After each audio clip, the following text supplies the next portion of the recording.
In a first-of-its-kind Texas court ruling, Kate Cox has been granted an emergency abortion. And I am going to grant the temporary restraining order for Ms. Cox, Mr. Cox, and Dr. Carson. Order which prevents the state from enforcing its abortion ban on Cox for 14 days.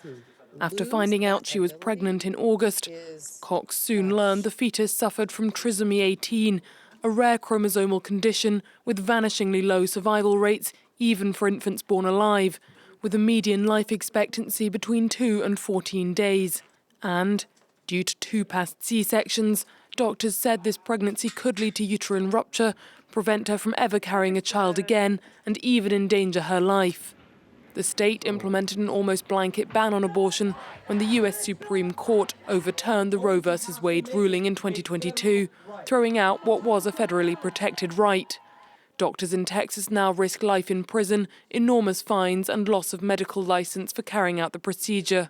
In response to the ruling, the State Attorney General Ken Paxton was quick to brand Gamble an activist judge and sent a public letter to the hospital where Cox's doctor works.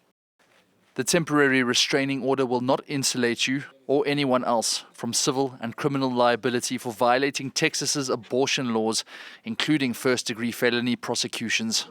Exceptions to the ban exist where the mother's life or long-term health is at serious risk, but not for fatal fetal diagnosis. Advocates say, though, that the wording of the law is too vague.